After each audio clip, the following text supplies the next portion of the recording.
Welcome, orange men and ladies, to another episode of Ty Thoughts. Ty is back. His thoughts are back. We are going to get into all of those. You know what else is back? No, not fan attendance in the Dome, but Bet Online. As I mentioned, it's going to be tough to get to a game this year, but you can still get in on all of the action. If you go over to Bet Online today, they're going the extra mile to make sure you can get in on everything imaginable this season, from game spreads and totals to team, player, and coach and props. Bet Online gives you more options to wager than any other place online. Head over to Bet Online today and use the promo code ARMCHAIR to take advantage of all of the great sign-up bonuses. Bet Online, your online sportsbook experts. Thank you, Bet Online, title sponsor for Ty Thoughts, Q Militia, and Armchair Media. Now, here's Tyler.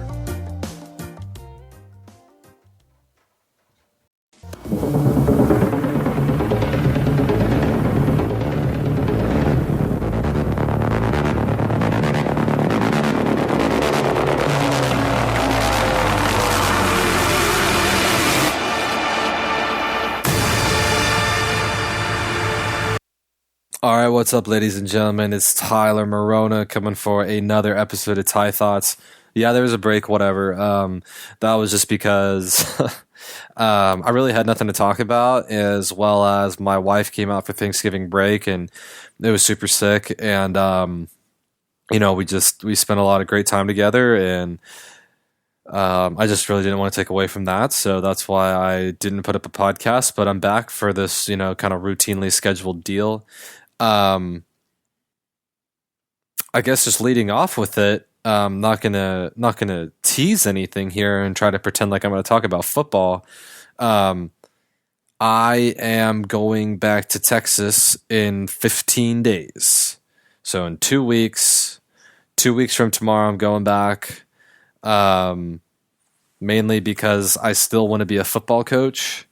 And it just, the COVID thing in California has really killed that opportunity for me out here. And it was good to get a look at like what it was going to take to make it work out here, as well as the fact that like, I don't know if California was ultimately what I wanted. And by moving back to California, because I'm from here, I think what I wanted is to coach football, and I wanted to do anything that got me closer to that goal. Obviously, and then like I had to get my parents' place prepped for my backyard wedding that ended up being like the most incredible thing that's ever happened to me. And like as soon as I got married, I'm telling you, like my entire life changed. Like immediately I knew that from that point forward, I had to think differently, because I was different. Like, and I think any married person will be able to tell you that. And it's not like I want to make this like, oh, I'm in the club, you're not, you don't know. Because that's all parents do, is they're like, look, you'll get it one day when you're a parent. It's like, I'm sure I will. But like, it doesn't help me now.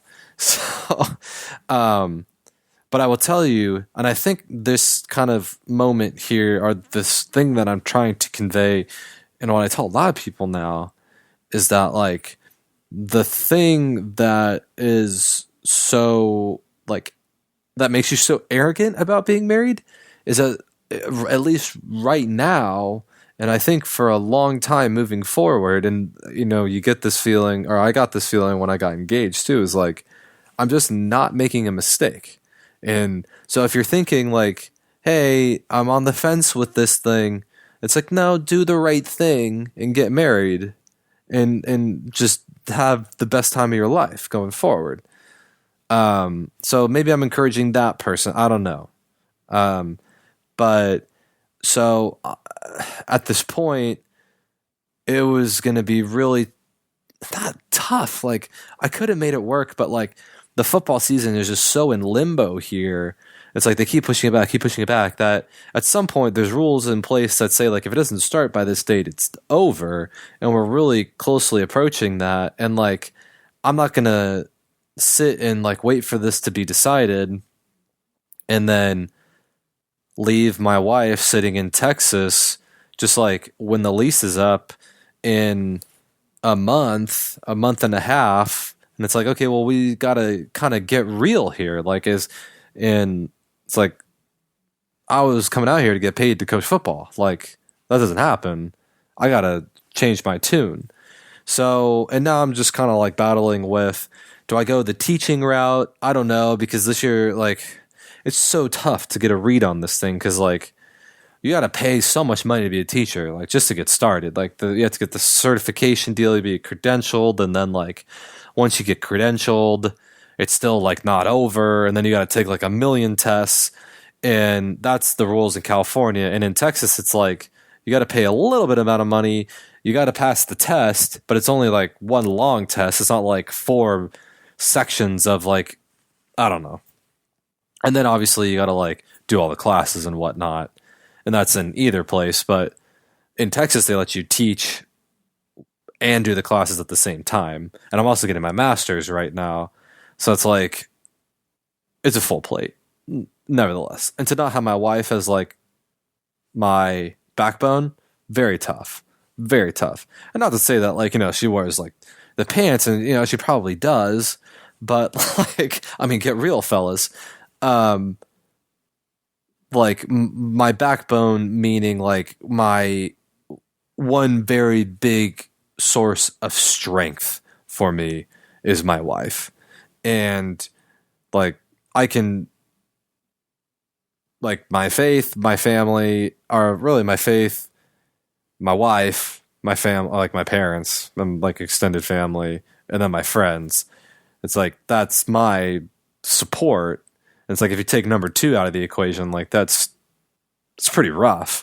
So, and not to say that, like, oh, I couldn't do it, but, like, to be honest, like, my interactions in Texas and being around that kind of vibe, while it's definitely not as nice of a place, I don't want to throw away any possibilities of coaching in Texas away before I make the transition out here full time.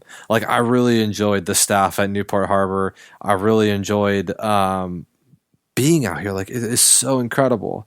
But it's kind of been this elongated vacation with no real understanding of when the start date is. So, you know, I want to get going in Texas and build a little bit of a life up before you know, diving into you know, kind of settling down, having kids, and, you know, really making that determination from a point of like, hey, you know, I'm not still kind of trying to figure out what I'm doing. And then if it's not teaching, you know, I give myself a little bit of time to figure that out. And, you know, if it isn't coaching, then it's like I give myself a little bit of time to figure that out, and, you know, without putting myself in the hole too badly. And, you know, so that's, you know, kind of was like, well, you know, Houston's a pretty good spot. And I could also really see myself in Austin, possibly. I still think California long term, or maybe Florida. I don't know, but it has to be by the water. Anywhere I live, I'm such a, you know, just a outdoorsman when it comes to water. And Austin has this great lake, and then there's the Bay Town in Houston, and Florida, obviously. I mean, the beaches and the California beaches, they're just like out of control. But the California beaches are like, you know, $1 billion. And you go up to you know, the houses in the NorCal area, it's just as bad. There may be even a repeat offender in a worse regard up there. So in Texas and Florida, you know, they have great football, and they're cheaper. So I think, as much as it pains me that football kind of let me down again, and it wasn't football's fault, and I have to keep remembering, like, that is what I love. Like, I really, really, really, really love it. Because the advice that I would give anybody that's looking to find a career is, like, it has to be in a niche that, like, it's just like, let's start with what you like. Like, start there, because if you don't have to quote unquote work, you know, if it's a joy and you get paid for it, and it's like, then you'll figure out a way to make it more lucrative for yourself, if it is really what you want to, like, what you're really interested in. Because I know that there's, you know, people say, oh boy, you know, this, that, and the third, but there's ways. I mean, there's ways to do it. Like, I'm just I guess making the trade off with putting in a little bit of time living in Texas and not being back in my homeland and of California, and but I have my wife with me, so that's pretty much good enough for me. So I'm going back in 2 weeks. I will keep everybody abreast with the job situation.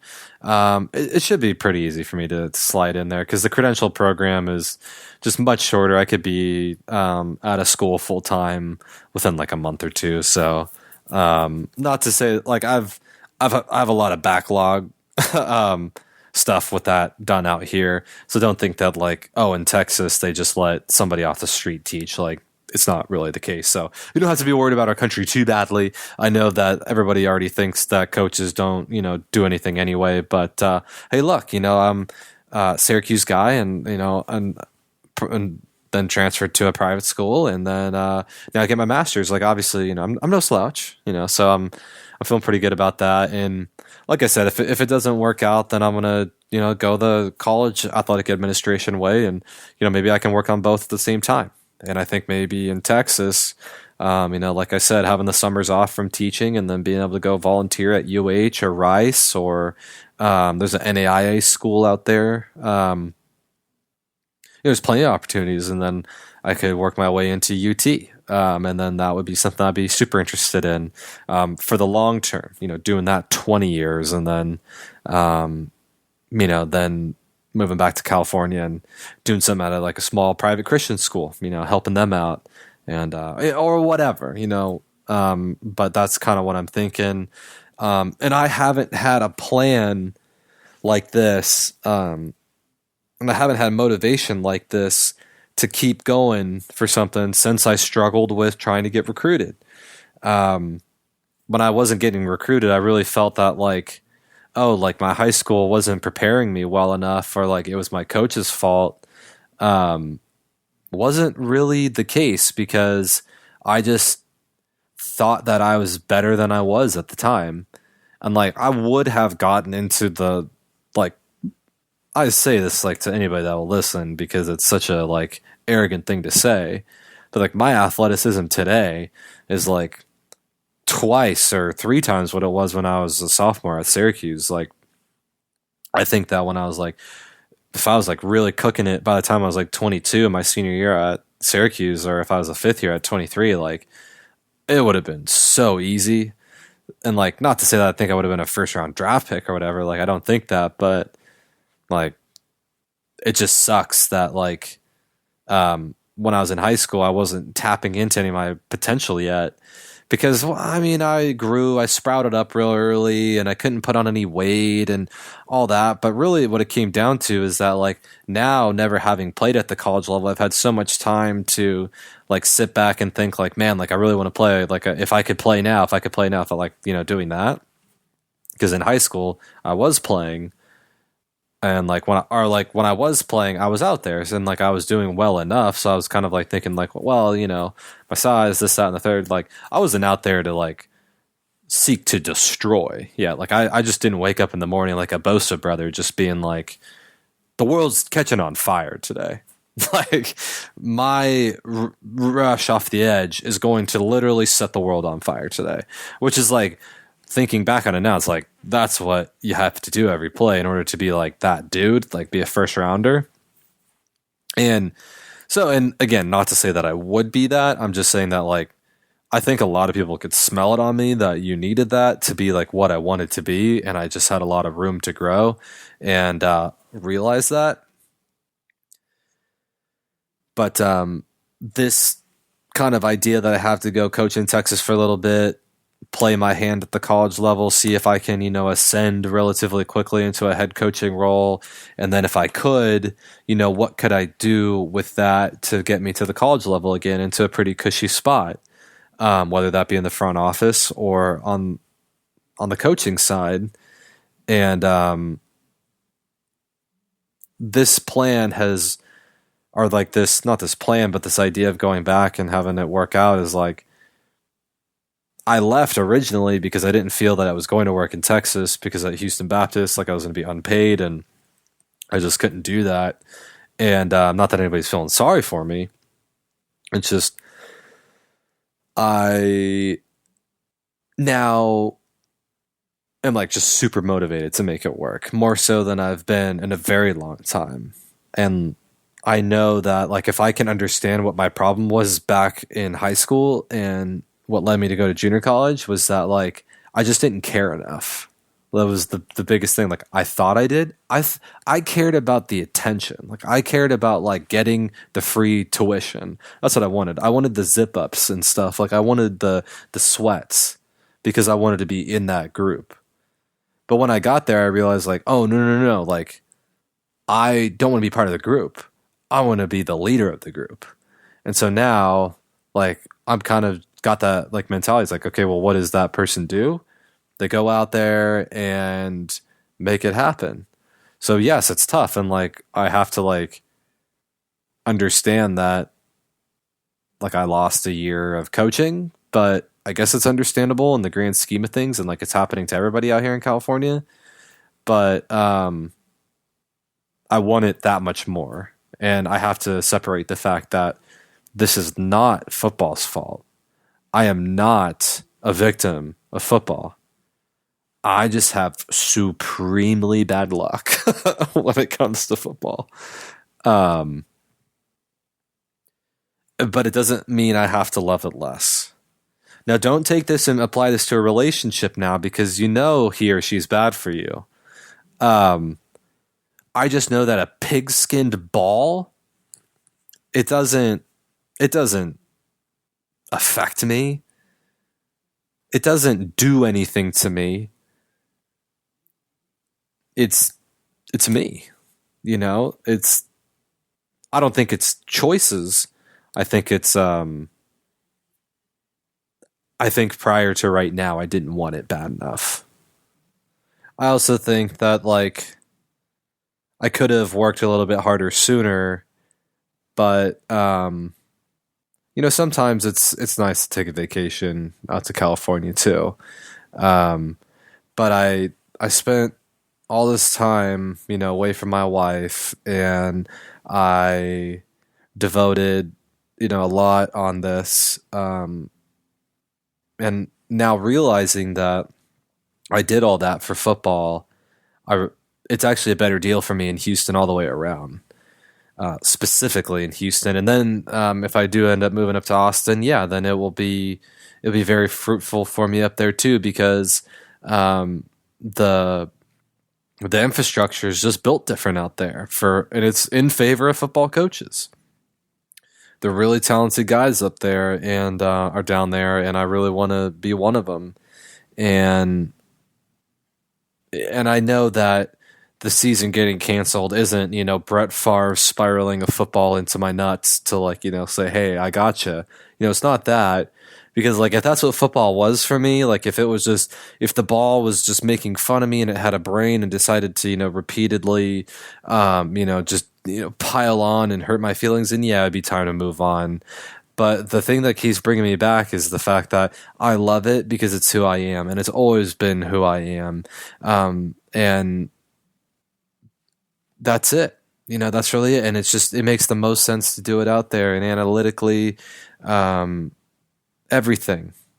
And I also want to do it before, you know, the wife makes the call to do whatever we're going to do forever. And, you know, whether she starts running a business herself or moves up in her company, like, you know, there's a lot of things to consider. So, but it's been a blast out here, but it's only, you know, going to happen for 2 more weeks. All right, one more time. Let's hear from the good folks over at BetOnline, title sponsor for Tie Thoughts, for Cuse Militia, and for Armchair Media. Now, we know you might not be able to get to a game this year. Everything's in full swing right now. We got the NCAA wrapping up. We got college football is hitting the floor in full swing right now. Although a little sketchy, it's here, and we hope it stays. You may not be able to get to a game this year, but you can still get in on all of the action at BetOnline. BetOnline's going the extra mile to make sure you can get in on everything imaginable this season, from game spreads and totals to team, player, and coach and props. BetOnline gives you more options to wager than any other place online. Head over there today to to Bet Online and use the promo code ARMCHAIR to take advantage of all of the great sign-up bonuses. Bet Online, your online sportsbook experts. Thank you, Bet Online. Now look, you're looking for a holiday gift for your significant other. Maybe your guy's maybe he's a little hairy or whatnot. Probably would be my guess. I'll have the perfect thing for you. What a coincidence. I'm talking about Manscaped, the Perfect Package 3.0. This is a revolutionary company, Manscaped. They've redesigned the electric trimmer of the Lawnmower 3.0, has proprietary advanced skin-safe technology, so the trimmer doesn't cut down below the belt, all right? This thing is waterproof, comes with a great charger, LED light, lets you know when it's charging, when it's done charging. Keep yourself cut-free and smelling great down there. Get the crop preserver. Get all of the other amenities, the cologne, and gosh, the Shears 2.0 nose and ear hair trimmer. And as always, gentlemen, don't use the same tool you use down below the belt to trim your jawline or your face for that matter, okay? It's nasty. The Perfect Package 3.0, it includes the crop preserver, the anti-chafing ball deodorant and moisturizer. And look, you know what else they're going to do for you, too? They're going to give you a pair of Manscaped boxers that'll keep your junk feeling fresh all day. It's time to upgrade those overused pair of boxers to Manscaped high-performance anti-chafing boxers. 'Tis the season to Manscaped. Get yourself, your significant other, your pops, your brother, all your nasty friends, Manscaped 3.0 for Christmas. Head over to manscaped.com. Get 20% off and free shipping with the promo code armchair at manscaped.com. That's 20% off and free shipping at manscaped.com. Use the promo code armchair. Clean it up. Make Santa proud. Back to Tyler.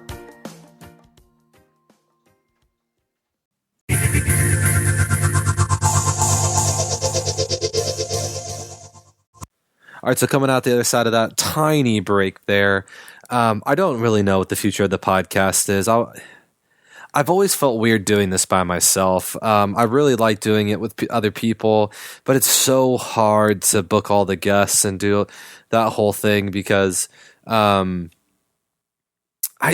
just don't like being responsible for more people than myself. But then again, at the same time, it's like that's like the whole point of me just doing the one man band thing. So it's like I don't even know how to, satisfy that itch and whatnot. So I really got to do a lot of thinking here, or I just got to invest again and, all the right equipment, the big mixer, do the whole thing to where I just hit a button and all of a sudden my buddies just appear on Zoom and then we're all chatting.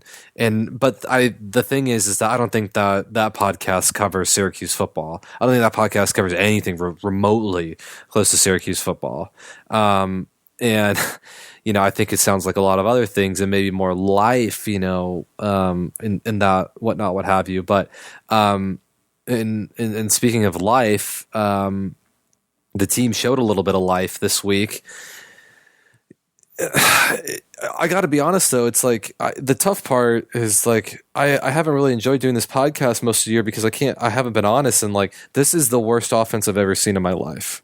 This is without a doubt the worst offense I've ever seen because like we have not necessarily a top-notch defense, but we have so many takeaways. We have all the intangibles. We're youthful, sure, but the guys can still play that are out there. And then we're gift wrapping the offense these, favorable spots in the field, and nothing is happening. I mean, it is the worst offense I've ever seen. The O-line is inept. And it's like, I don't want to bag on these kids too hard, but like, Syracuse has had a tough time, and there's no doubt about that. And it's like, I want the team to do better, so it looks better on me.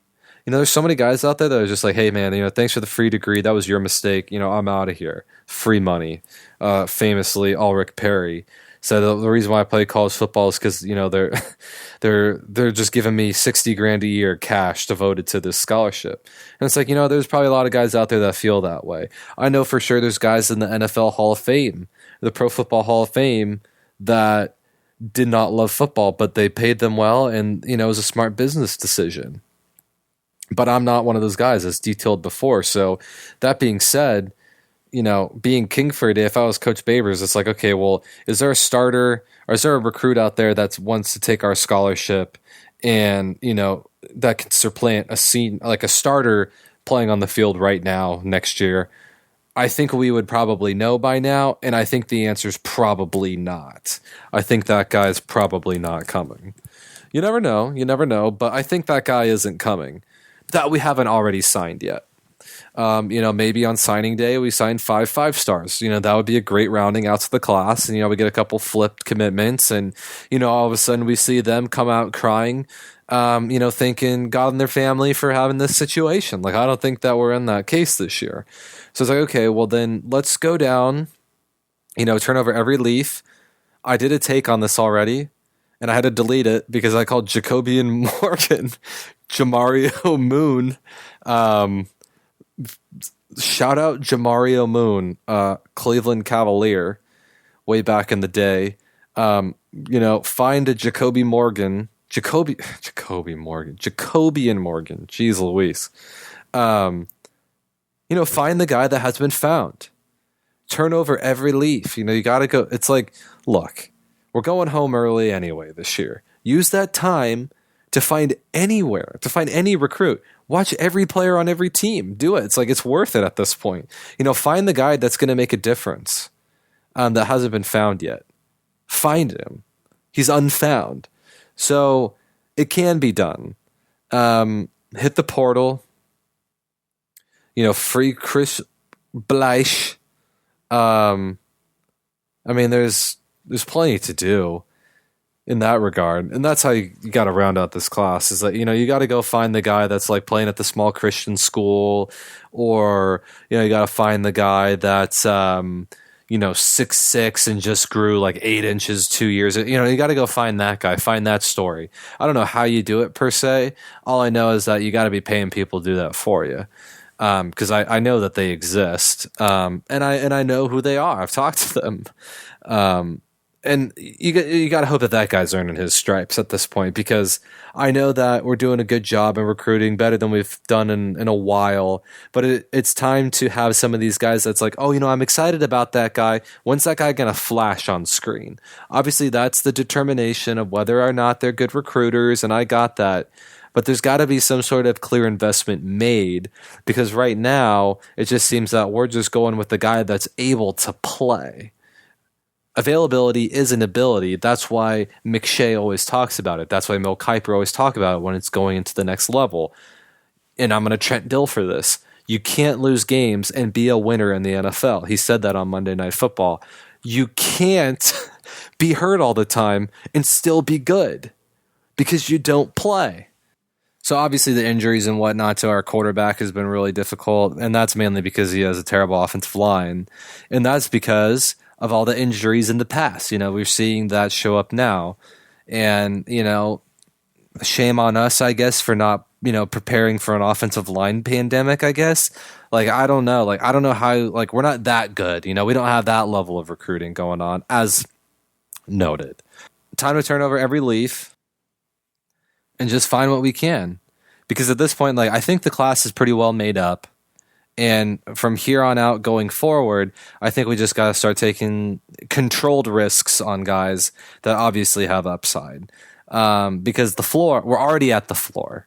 So if you can survive this, with this being the floor, because Syracuse, the school, did this to themselves by putting ourselves in this situation, whether you want the coach or not to be fired, obviously you won't blame the school, because the school doesn't have a heartbeat. It's people that are making these decisions, obviously.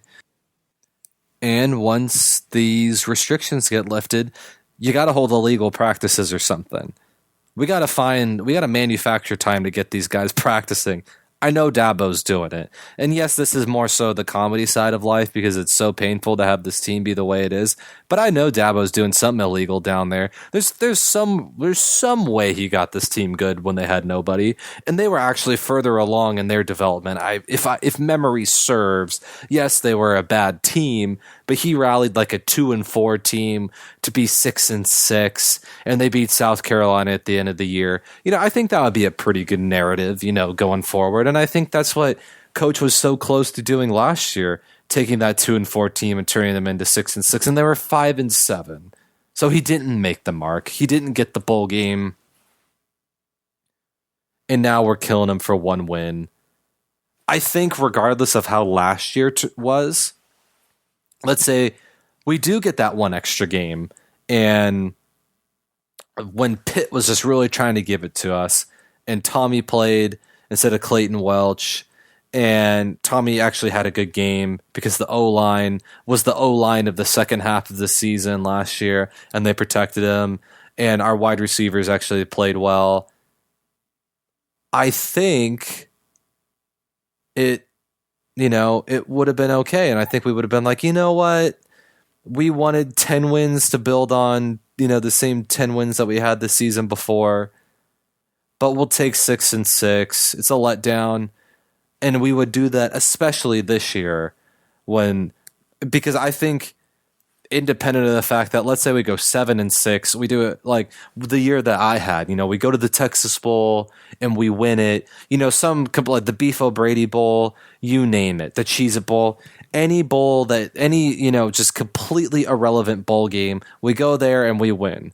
Or let's say we lose, we come out of it with a negative record. We're still, and that would have probably been the more likely scenario. So now we just go 6-7 instead of 5-7, but we got to go on a trip. We got to play one extra game. That's, I guess, a benefit, but I still think we wind up with the same amount of losses. So this 1-win season, as soon as they changed the schedule, it was there. Writing was on the wall, because not that the opt-outs happened, not that, all these guys are now gone. This was our destiny this year. Like the roster being all depleted, or like the pandemic of players that we now have, or like this team is like plagued with all these injuries all the time. Like we literally have a player pandemic. That is incredible to say. Like that was just going to be what happened. Our team is just not built in the ACC right now. And you know what? It's really tough though. Boston College and Pitt in particular, because to me they are, and Pitt really is they're more fortunate, but they're not much more fortunate. Like in my eyes, if it came down to like Pitt and Syracuse, I didn't take, the trip to Pitt and whatnot, but I don't know that I would have broke my appointment with Syracuse to go to Pitt. Like if it was like, okay, it's one or the other, like it's, both the scholarships are on the table, I would have gone to Cuse. So it's not that the recruiting is that much different. I think they just have had more going for them at some point in time, and they still have more going for them now, obviously. And they do a good job, don't get me wrong, but like the tough part about this whole situation is that it seems that like in the two more recent acquisitions of like Boston College and Pitt, kind of our contemporaries, they've made that adjustment. They know who they are. They're not gimmicking with the orange is the new fast. They're doing all right. So after we recruit and clean this team up and the pandemic's over with both of our roster and the illness, hopefully we learned a lot more about who we are and who we're going to be moving forward, because that is the question that needs to be answered right now from the King.